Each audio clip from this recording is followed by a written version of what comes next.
Welcome to the Clause YouTube channel. Together, we strive for a safer, secure, and more stable world.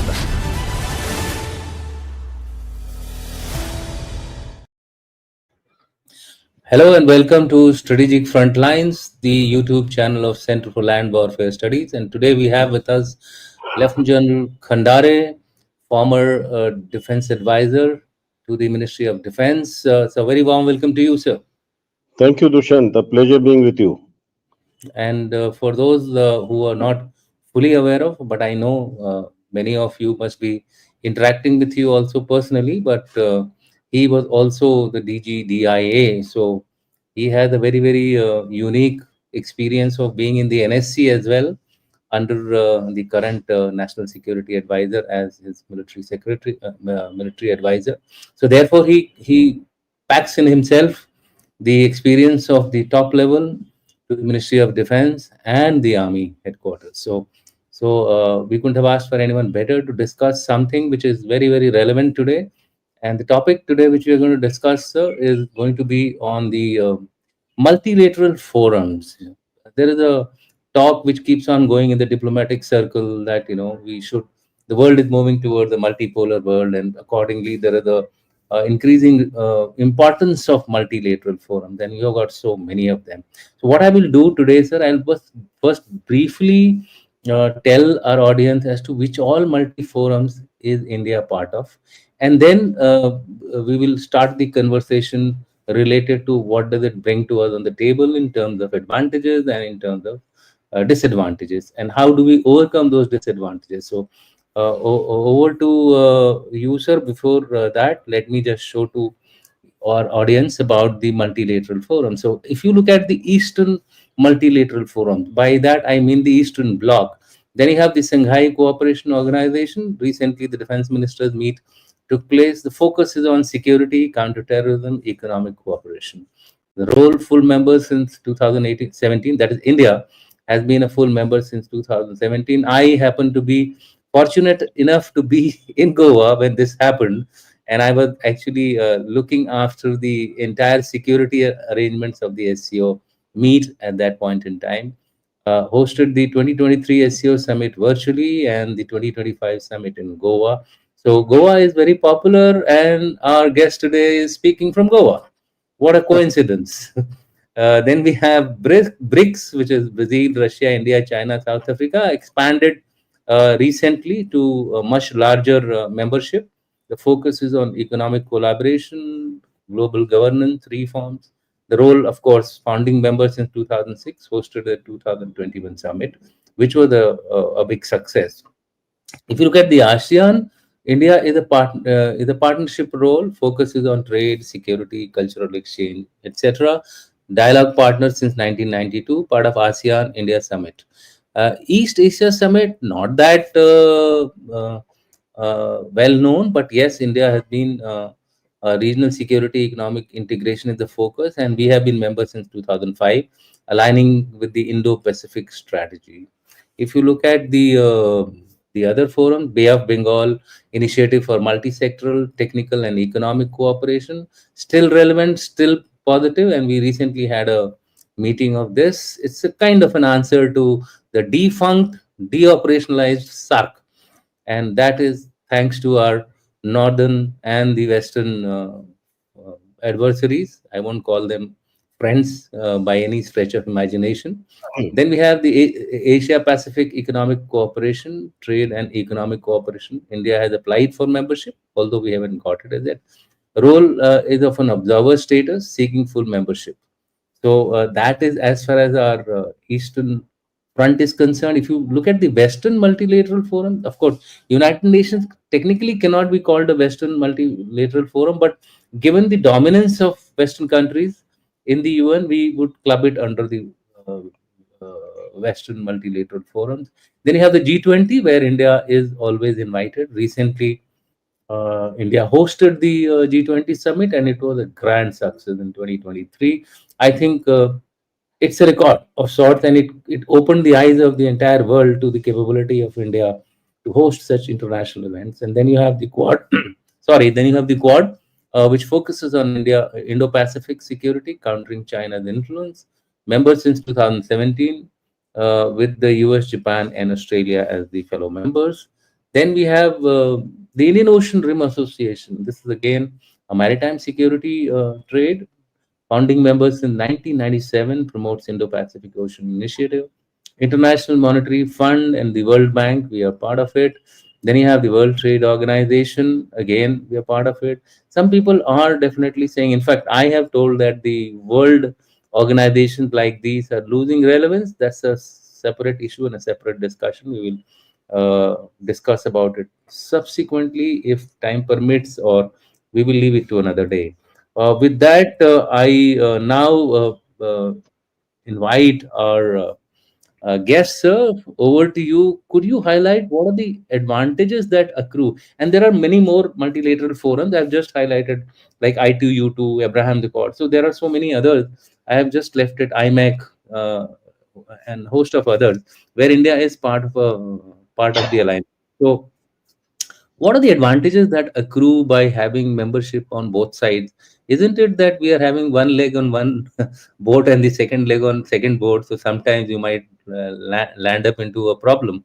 What's your views on it? Over to you. Thank you, Dushyant. Actually, when I look at unilateralism, bilateralism, multilateralism, minilateralism, all these terms get coined as we keep moving on our journey. Mm-hmm. Now, these are actually options available to the diplomats. The diplomats also need some batting pitch. At times, there is a particular pitch which goes dry. They are just not able to make any headway. And SARC is a classic example of that.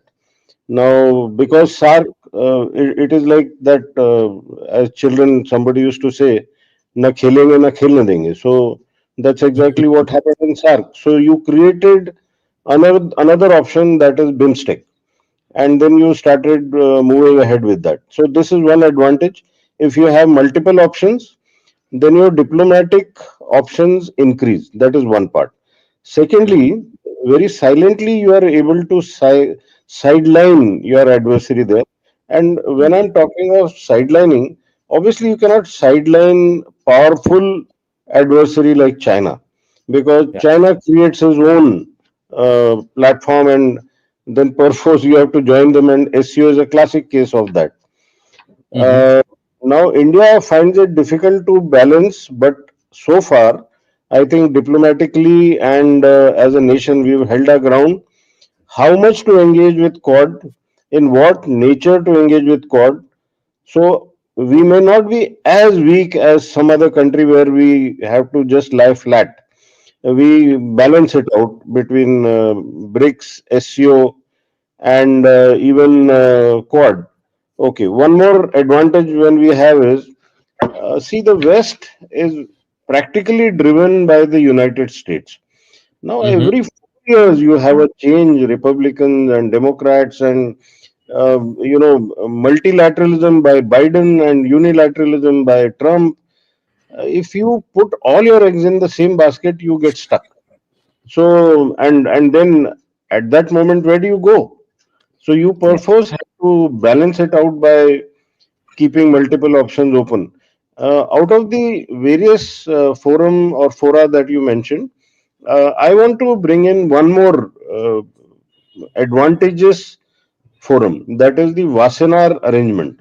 You know, Wassenaar Okay. arrangement is a group of about 48 countries, and Mm-hmm. it's a win-win for us because neither China nor Pakistan are members in that.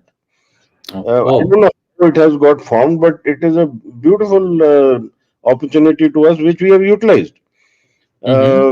Uh, I can even share that the the entire guidelines of that particular forum are that members can ask each other about Mm-hmm. what kind of war waging material you've been supplying and which could cause instability in your region. So let us Okay. say we ask European nations as to what have you supplied in our neighborhood, whether it's to Bangladesh, to Myanmar, or to Pakistan, and we say, but why exactly is this being supplied here? It is going to cause problem. So at least that effort to find out what exactly is coming, uh, this particular forum gives a lot of advantage. Now, how did we discover this? This had become quite ritualistic in the sense annual meet, people from the MEA used to go, come back, Mm-hmm. and wait for the next one. But when Okay. this inter-ministerial, inter-entity collaboration started, and then before somebody went there, people used to meet, whether in Sardar Patel Bhavan or wherever, but you Mm-hmm. started saying, what are we going to discuss there? And then the services used to say, I want to know this. Okay, excellent. So the person goes charged with a to-do list and comes back with whatever answers, or comes back with a timeline to say, you'll get this answer in the next couple of months, weeks, whatever is the timeline. And then Mm-hmm. you are also able to exert a little influence, formally or informally, by saying, like, take an example of Pakistan having Agosta class submarines, five of them. Agosta 70, Agosta 90, 3 and 2. Yeah. Okay. And this being from the French inventory, Pakistan immediately asked them that they need help for upgrades to convert them to a strategic platform. Now you understand what's a strategic platform. And Absolutely. then we used this forum and then went into a bilateral with France to highlight as to what would be the implications in the South Asian subcontinent. So I just gave you a practical example of something that requires to be done there. Now, Okay. even in SEO, where you had a role to play, and because of your background, you understand that the counter-insurgency part, the counter-terrorism part, is also one Yeah. part which is there. Correct. You may not be able to highlight it elsewhere, but you could do that. Now, every forum will not be favorably inclined to you. So you have to work hard in every forum. When we discuss these issues with the diplomats, a very reputed diplomat, Ambassador Venkatesh Verma, he told me, these hurdles keep coming. It is my job as a diplomat to work around it. You leave it to me. And if things are bad, I will find a solution. This is once. Even Foreign Minister, External Affairs Minister, Dr. Jaishankar, Mm-hmm. he also told us at one particular point in time, he said, Mm-hmm. you exercise the military option, leave the rest to me. Whether I do it as a bilateral, as a minilateral, multilateral, how I use my diplomats is my business. And I agree with that. The only thing which I possibly can add here, as we keep engaging in these multilaterals, we possibly need some more specialists in addition to the diplomats. Can we make a Okay. small team based on what is the agenda and what is the requirement that point in time? If you have a requirement of technology, then in that multilateral, obviously a technology expert will go. If there is a requirement of a military person, he or she will go. So that is what I feel, that now that we have got embedded into so many multilaterals, how to make best use of it is left to our ingenuity rather than cutting off, because in any case getting into these forum becomes difficult. Yeah, Exit you're right. is simple. So maybe what we could discuss is how to make our position strong, and in most of these multilaterals, like you mentioned, United Nations. Mm-hmm. So United Nations, I think you can take an example of China. In most of these entities, which are the branches of from United Nations, whether it is ITU, whether it is IAEA, China managed to invest so heavily that gradually we found that on the high table, China has been there most of the time. And other than that, whenever they have these yearly summits or meetings, one thing which we can learn is they have continuity. The same person or the same people will come for 7, 8, 10 years, They know each and everything that has been, they catalog it so beautifully that even if somebody erroneously says, 5 years back we said this, and that gentleman or lady will immediately open up the document and say, no, no, this word is missing in what you have said. We have to learn that such forum, uh, instead of quitting, or I'll give you another example. There was a particular meeting, and we said the military representative from Delhi should go. Now, coming back to that same old issue, we must save. So we were told, let the defense attaché attend. He's not the best qualified man there. He Absolutely. happens to be there because his post is there, but he's not a domain expert. So Yeah. now to start sending a captain of navy or lieutenant colonel or colonel from the army, and that particular domain requires so much of research, so much of background. So I want to mention here that having got into these fora, how to make best use of that is what we should focus on.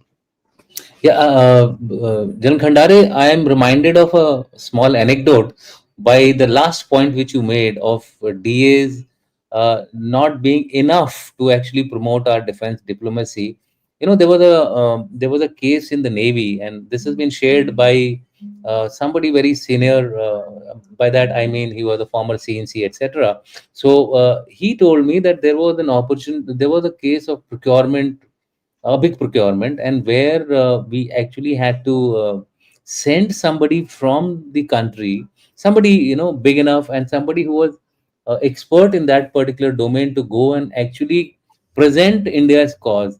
Unfortunately, he was not given permission, and finally the NA or naval attache did the whatever interaction which had to be done with that particular firm, and unfortunately we couldn't get the procurement through. So I think this is a very valid point which you have made, that in addition to the DAs, etc., whom we have, first of all they have a service limit, second of all the limited experience they have, and third of all, which is more important, which you highlighted, is whether they are actually expert of that domain. He may be a XO, he may be a particular stream officer who may not have that particular expertise. So it's an excellent point which you have made. And the second issue which I thought, which is very relevant now, is that the time of the past has gone. The where one could go there and just do the diplomatic bargaining and come back. There is a need, I think, for us to make a interministerial team or of task force related to each forum, so that when somebody is going for this forum, this particular interministerial team meets together, culls out whatever issues we have to raise in that particular forum for that particular year, or for that particular meet, and then goes fully equipped to answer any kind of queries, etc., or get back any kind of requests which we have. So these two things I think are very important. I will ask you a very pertinent question related to multilateral forums, and that is global influence. uh, do you think, and I suppose I may be right also, that being part of so many forums also gives you that leverage to exert your global influence, especially given the fact that the South, the South is a very huge block of countries. Even if you're not there in the UN Security Council, we keep on blaming ourselves. Look, Pakistan is part of the UN Security Council and it's heading to chairs, etc. But you have your friendly countries in the other lateral forums who are representing in the UNSC. I think you would be able to work through them. So, what do you have to say about the global influence which these forums give to you? In addition to your bilateralism, where you keep engaging with so many countries, whether Hmm. you have an ambassador or a high commissioner there, whether you have a defense attaché or not, but accreditation to multiple countries also helps. And Hmm. then your position or your presence in many of these, even if you are not a member there, that also helps. Take an example. African Union, 54 countries on one platform at Addis Ababa. And Yeah. if you are able to position somebody from the MEA or somebody from the defense, or at one point in time you are able to engage with all of them and then see the kind of progression that you do. I have seen China do a lot of this, like in Africa, African Union. In addition to that, ECOWAS, which is in the West African region. Then you have SADC, SADC, South African Development Community. Chinese are more or less present in most of them. And again, coming to the point of a master stroke in G20, when we said AU should be a member, African Union. And in the bargain, what Yes, did you do? You dragged in all 54 in one go. And absolutely. Africa in one country, I have stayed there for 3 years. I know Africa is one continent where they still talk of Africa. They all, when they talk of Africa, they will talk about the country, but they still have in their heart we are Africans. So we have to look at the sensitivities of such region and deal with them accordingly. Latin America is also by and large quite a bit. They have a lot of pride in being Latin Americans. So Mhm. global influence will happen if you know exactly what is going on in the mind. Now, a lot of people will say that, South Americans, they are in the backyard of USA. Believe me, I have worked there so closely. They're not subservient to the Americans. Economically, they may be, but Mhm. psychologically and socially, they are not. Yep.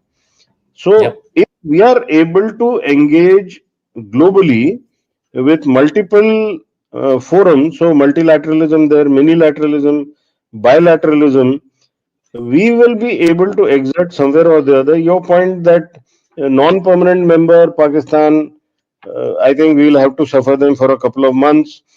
After that, even our turn will come. We were also there at one point in time. So such seesaw will continue to happen. What is the best way to ensure that out of those 10 non-permanent members, the other nine should be in actually on a very favorable term to you, so that even if these That's people say something, so I think this is where the diplomacy will happen. And I'm sure this is happening because we have our annual engagements with these countries. And I'm sure when the kind of ITEC schemes or grants, aid, the economic dealings with them, I think we are doing it. And there are priorities, and these priorities, one sees them keep changing very often. I'm sure that is as per what leveraging we want to do. It's only an issue that we were possibly 1 point some trillion economy, so we were not able to match in any way. We are not in a race with China because we will not be able to compete with them. But I think gradually, unconditionally, we are dealing with them. We don't interfere in their local politics or anything. But the way we deal with them is much different. The way Europeans deal with them, it's much different. The way Americans deal with them or the Chinese deal with them. I think we have our own brand. So being yeah. present in multiple forum and bilaterally, I think both have to go parallelly. We cannot neglect either of the two. Yeah. So I would be right to say that, besides the global influence, besides our ability to reach out to various nations, it also gives us that economic opportunities if we are in these kind of forums together simultaneously, as also our soft power increases. In the recent past, there has been an excessive debate on hard power. Somewhere we've forgotten the soft power, which used to be our a major strength. The prime minister started off with a yoga day, etc. So I think overall this multilateral forums is giving us that opportunity to get the south under our own wing and try to make our influence that much stronger, even where we are not that favorably placed. What do you have to say on this? Do you You want to know, add anything to it? yeah, soft power is something which uh, it goes beyond what the government does. Yes. Like you look at certain countries historically, maybe for the last about 5 6 decades, we've had people from Kerala going as teachers. They went there in search of job opportunities, but look at the impact. Yeah. In Lesotho, when we were there, every second person would come and say, when they address you like Entate, means father. With respect, they'll say, Entate, in class fourth and fifth, my teacher was Mrs. David, and she taught Mhm. me English, so I am able to talk to you. Somebody will come, Mr. D'Souza was my chemistry teacher, and that is why I am today in the government in this job. You imagine the impact that you had without the government doing anything. That is one. Secondly, even in the military, now like we send a training team there. Now you compare the way we do things by giving them vacancies in India for a course, you're getting one person here. You send a training team of 5, 6, 10, 12, whatever number you want, you are engaging with thousands of people there. Those thousands of people and their families are impacted favorably towards India.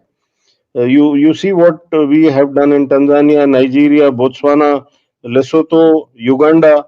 Even look at Southeast Asian countries. So, what essentially I'm trying to say, soft power, even done by the military, because you don't go there to fight a war, you go there to train them. You go there to tell them how exactly an army functions in a democracy. So you have, and there you see multiple engineers who are there helping them constructing dams.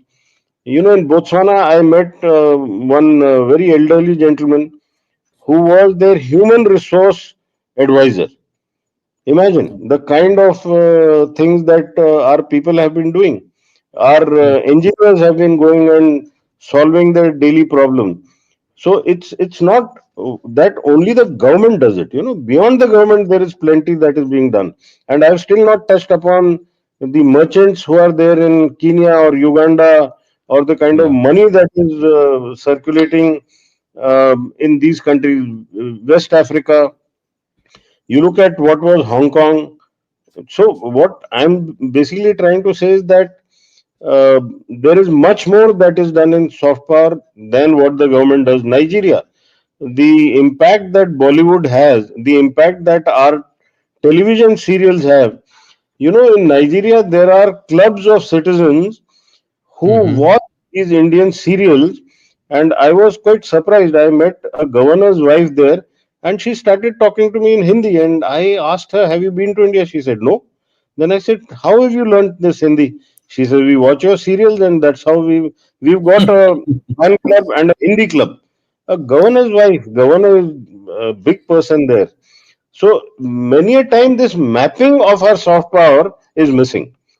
If Yeah. that is also to be mapped accurately, I think we would do well. As of now, it is only tidbits, what I'm telling you. There will Yeah. be another 100 stories which somebody else will tell you. Absolutely, absolutely. I mean, for those who are not aware, the general was mentioning about Lesotho. It's an Indian military team which is located in Lesotho. It's part of African continent, and it's a small nation, but we have helped it train its military, etc. So, just to put people aware of what he was talking, and like he said, stories abound. Amitabh is known as Anthony. You ask anyone, how's Anthony? I mean, they will ask you a question: how is Anthony? Is he still doing fine, etc. But I will now come on to the last question because I know you have to go somewhere, so I'll not hold you on. There is also the flip side of it, and which I am Hmm. referring to the Bane part of it, which is that when you are in certain forums, you undergo some conflict, some tensions essentially because of your relationship with the Eastern Bloc forums. And I'm here referring to, let's say, the Russian position if we are going to G7, such like situation. So you'll find that you are at a difficult point, or take a position of Israel, Iran. We are in a slightly different, I would say, a little bit of a fine balancing is required. Then you have conflicting agendas, in some forums like SCO recently you saw, and we had to in the defense ministers meet, we had to outrightly refuse to sign on the dotted line as far as the communique was concerned. So it is being referred to by many countries and many leaders, many diplomats, that Indian approach is perceived as opportunism. How do you contest this? This perception that we are opportunistic and we are actually trying to make the best of everything and not take any sides. So your So quick views on this.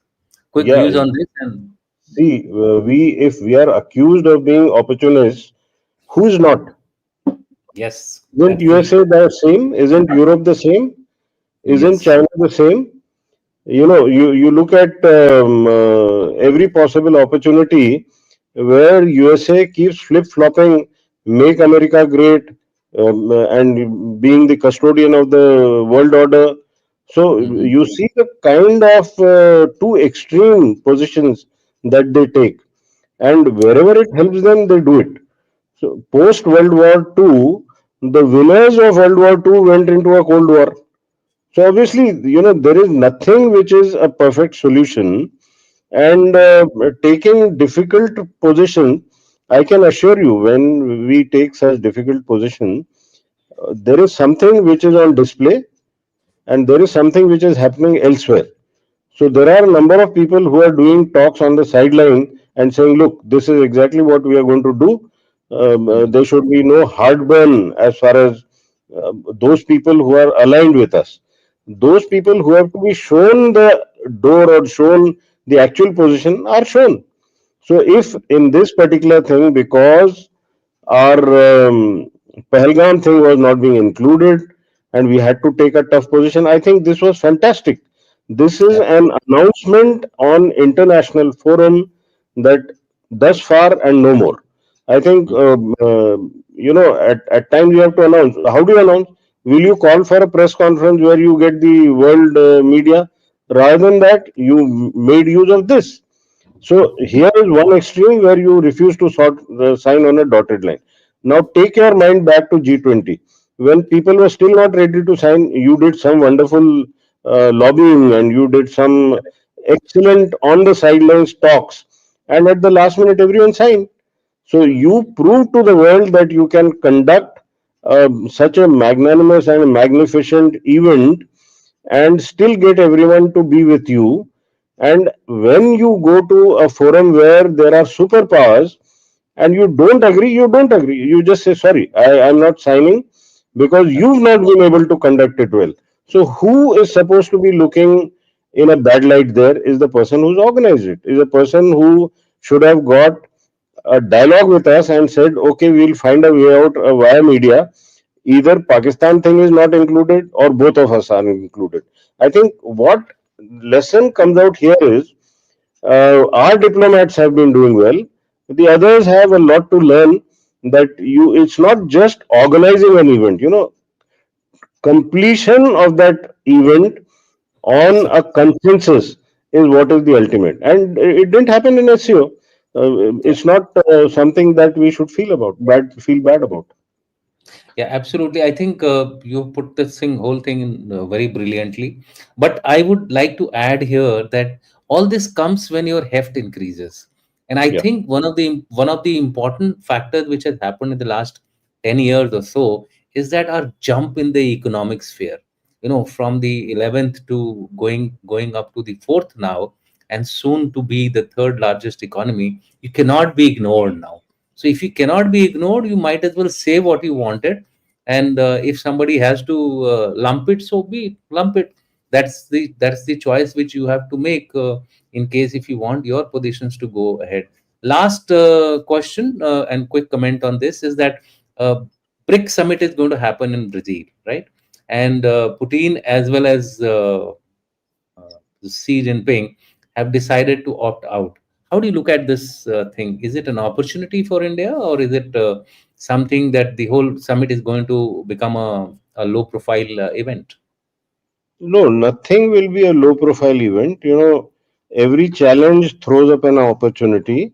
And Mhm. if somebody doesn't want to come, it's all right. Maybe that is being said so far. Whether it will continue like that or it will change at the last minute, again, the agility of the diplomats, all members of BRICS, how exactly that happens, we will wait and see. And that's why I said that all the good diplomats that we've interacted with, we always realize that they have some trick up their sleeve and they pull it out at the last moment, and things happen. So let's give it a chance. Let's see, because BRICS is a very important forum to be. It sends shivers down the spine of USA as to more than the people who are attending. I think US pays more attention as to what is being spoken here. I think that by itself gives BRICS a lot of importance. And it's happening next door to them, in South America. So Yeah, it's going to be even more closely watched with Brazil and India normally on the same page on various issues. So it is, in my view, also a great opportunity for Prime Minister Modi to actually convey our points very, very clearly, unopposed, and possibly come out with a consensus statement. Incidentally, Brazil has a large Hindu community there. So we might be able to even exploit our diaspora practically, possibly, positively in Brazil. So with that, what we will do, Jan Khandare, because I'm pacing it, I would have had number of questions, but I'm pacing it in a manner that you are able to sign off at the right time. I will take some questions because the chat box is now full, and we can actually start asking you as to what our audience is feeling.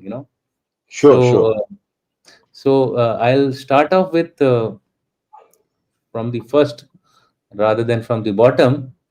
Look, there is a question. Given the shifts in the global geopolitics and disharmony amongst lead participants, the likes of G7, SCO, BRICS are losing relevance. What about Global South? Does it have a chance? So there are two parts to it: losing relevance, and he's also talking about the Global South. Uh, Quick comment on this, and we'll keep Yeah, moving on to the other question. all these fora are an opportunity for those countries which are not very strong, but they can at least come in a group. Now, somebody can call it tribalism, somebody can call it clubism, but that all put together, in every country, they want to be a part of such groups. And Yes. in G20, it is not driven by a superpower. That is the difference. So whether it is G7 or whether it is Quad or whether it is BRICS or whether it is SCO, here at least the one who's organizing that particular event that year is first among equals. Rest everyone is equal. Nobody is in a position of superiority, so to say.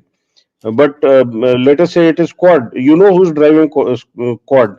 So Yeah. even if you go for quad plus, you still know who's going to drive quad. So you are in that position where you will have to listen to them. Whether you agree or not is a different issue. But Yeah. in G20, everyone has an equal voice. So what happens to those which are losing relevance? We are not in the driver's seat there, but at least in G20 we have a very high stake. So we will, and just like us, there are other countries also which have a very high stake, whether it is Korea or whether it is Brazil or any one of them. And now with AU getting added to it, there is more muscle to that. And you look at the number of the number of people in the world, the amount of economy in the world which is a part of that G20. I think that's a good forum to be. Absolutely. I think these forums are an opportunity. Do not look at them as a negative issue. And there are some compliments to you. Thank you for your presentation. They are really appreciative, trove of knowledge. Thank you, Jeet, for that. Then Alia says, interesting, very concise and informative presentation. Ramki says, both of you doyens of C4ISR. I think the public is getting to learn our effort of spreading this defense and security into the mainstream, and thanks to you and many other people who are actually trying, like us, who are trying to reach out to the common public to ensure that they have a greater and a better understanding of national security. There is a question by Aryan Lakhani. He says, Trump respects strength and loyalty. India should build a direct wrapper to bypass institutional red tape. What do you have to say on this? Strength, I agree. Loyalty, I don't agree. because that man's definition of loyalty is something which is not in Oxford's or uh, uh, Chambers dictionary. It's not there. He coins his own parameters for loyalty.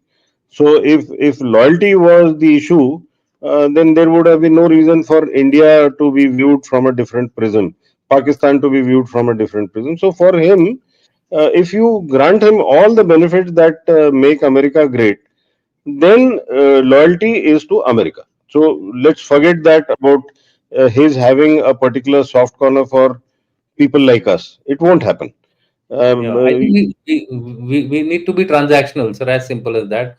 If yeah, he's yeah. looking at if he's looking at MAGA, we are looking at MIGA. So that's about all. I think we should keep So it at that. there's nothing to feel bad about, and Yeah, I don't think we have to crawl and reach him and try to say that we are sorry or whatever. Nothing like that. You continue with, and at a particular moment, possibly he will need us. He'll come back. Don't worry about that. yeah. He's asked two, three more questions, so I'll try to quickly flash them to you. China buys DC influence via lobbyists and think tanks. India must invest big to shape US policy in its favor. A quick comment. I can just tell you that we do have our lobbyists there also in the Yeah. Congress and in the Senate both. So we are also working on a similar line. No, in addition to that, Dushyant, one thing which we should not forget, lobbying is one part, but investment in American economy, American academia, American research, American decision making. You look at how China was able to get into their academic institutions and research and in Hollywood. Look at the kind of the others who are getting into mayor positions of New York or Los Angeles. You understand what I'm trying to say. There are ways and means of getting into that for the demographic shift, and after 10 years these voters will decide whether it will be some other gentleman from some other faith. So you'll see things happening. We do it in a democratic manner, others do it in an undemocratic manner, but it's fine. Statecraft does demand at times such things. Now, if we were to go to that level, whether our people would agree to that policy of the state, I'm not too sure. But what we have as principles, we are following. Maybe tomorrow, if we have to change those principles, we will change. So that is a part of the statecraft. Yeah. Uh, he has many other questions, but I think we'll move on to the other people also. Alia says, agree that getting into the forum is tough, but having a seat at the table is one thing. Has India been able to actually exercise influence in these forums? Any particular examples? I'll give you So, an example here. See, अभी uh, अभी अभी बताया. no, in addition to that, I'll tell you, space, outer space is the classic case of a new domain which is required for civil and military both, and it is also required for future expansion, whether it is what you want to do in outer space, whether you want to extract rare minerals from asteroids, whether you want to have your own space station, whether you want to do experiments in agriculture, industry, whatever. So, who decides on the slots for satellites? There is an organization known as ITU. China has gone and sat down there for quite a few years, and they've been able, and so have the Americans. I Yeah. think such critical high table slots, we should ensure that either we are there or somebody who's very close to us is there. So, very valid question, I must say. Somebody who's thought about it, brilliant. And if this is the kind of strategic thinking that our people are having, then all these people who keep saying that Indians don't have strategic culture, I think this is a very welcome question or a comment that has been made. Yeah, another question on a similar line and back in and out of the box is a very, very discerning audience of ours, and he keeps questioning us very, very sharply. So this is a question. He says, should we have an official forum of the global south with base in India and rotative presidency? I think it's a good idea, and one needs to work upon it. Your views? Yes, this is always something which every such multilateral forums happens. It happens. Whether SARC or whether BIMSTEC, there is always a place where a permanent secretariat does come up. India can definitely make an offer. There's no doubt about it. Rotational presidency is it's a part of that. That entire mechanism is like that. But India definitely can put forward its offer. It's an offer, and it says that okay, we will spend so much, and automatically that gives you at least the presence in the sense that more number of dignitaries visit here. They see for themselves, and when they start moving around the country, whatever may be the narratives about you, but at least they will start seeing for themselves. But there is a small disclaimer which I want to make. Yesterday, while speaking to General Shankar, I said, you get as many foreigners here, but don't portray the kind of India that we are portraying today, the unclean Absolutely. or the law and order and the chaos that we portray. You open anything here, most welcome. India is a beautiful country for them to come, but they are coming from a different world where everything is spick and span. So whatever we do, simultaneous, there are many things which have to be done, and not necessarily by the MEA only, but by the rest of us. Yeah, there are a series of two, three questions, but by and large, you've answered it. This is that we can when can we propose to start this, and by when can it come into being? Now, this we are not actually competent enough to do, but we can always throw ideas as independent think tanks and forums. And physical starting, of course, is left to the government. If you have to say anything, you can add to this. You're right, absolutely. As a think tank, when you send it to MEA, you send it to PMO, there is always somebody who will look at it. I don't know, many of the viewers may not be aware also. We have a South Asian university functioning out of Delhi. Yeah, So there are people from South Asia who are coming here. So it's not that we are not doing anything, but every time we do something, then we open up another door for ourselves. So this suggestion definitely from clause can go to the people who matter, and at some stage it will definitely. It's not that because we are saying they'll do it, they must already be thinking of doing it. But we'll just yeah. remind them that we also feel the same. Yeah, I mean, basically, what he's hinting is, what we had started NAM kind of a Yeah. thing which was there in the past, something of that nature. But very important point which he raises is that it should have teeth, and for that to have, it must have funds, and for Hmm. that the member countries must contribute, and therefore help each other, and not go begging straight to World Bank or ADF or ADB, etc. So unless it has that capability to help, I don't think people will be so willing to come into this kind of a forum. So it's an excellent point which Jack in and out of the box has raised, and I think I fully agree with him, sir. Your take on it, I think. I fully agree. Getting funds out of others is the most difficult thing. There are Yes. smaller nations which have mastered the art of taking from superpowers or those who have some financial clout. And a classic case right next to us is Pakistan. They take from China, they take from USA, they take from But, Europe. but And give if them they have the choice, nothing. and there were a number of people championing the cause here that we should also be giving them. They take from the Muslim world also. So what the point is, if you have such a forum, what best can they give? Because even this finance part should not break that organization. So Yeah. again, just because somebody can't pay, then you start looking down upon them is also not a good idea. Yeah, there is one quick comment from Lakhani. I thought I must put it out because it's an important thing if related to narratives, etc. And we found that in Op Sindoor, our external narrative was relatively weaker, and we had done a show also on this on the gunner shot as well as in clause, and also on P Guru. So it's basically that the Indians have remained mute when in other countries on the propaganda which is being put out by our adversaries. Uh, there were some constraints to this, but I think this is a valid point. Sir. So just you can go through it. Sir. Indians lead Silicon Valley but stay mute on India. Don't they see the existential threat? Every power aspires India's fall, yet silence. Why? Indian diaspora forgets its roots in Western country. Indian diaspora has to be reminded that being silent observers doesn't help. Being excellent professionals also is very good in your individual progression. You will also contribute back to the country. I am not doubting that.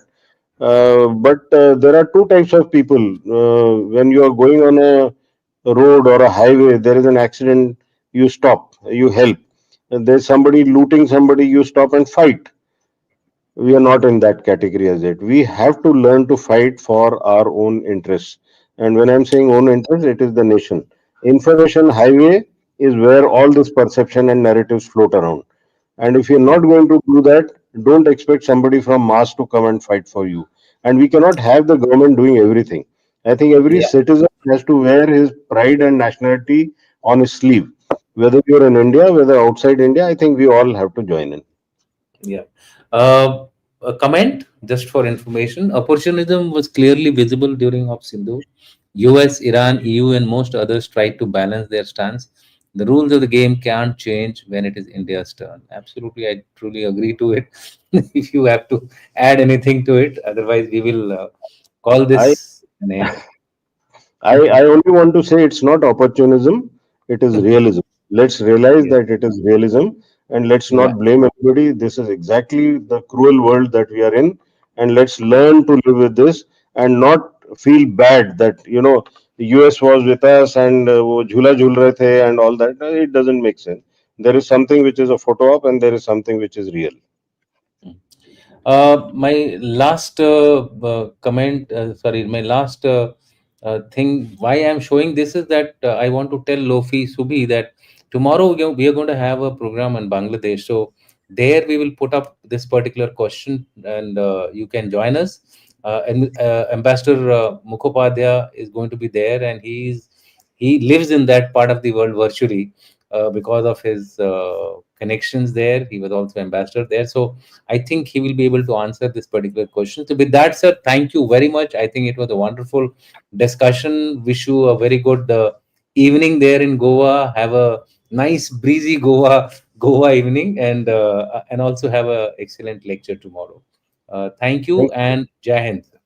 Thank you, Jai Hind, Dushyant, and a pleasure being with you for the first time on Clause Forum. Thank you so much. Jai Hind to Pleasure everyone. was ours. Pleasure was ours, sir.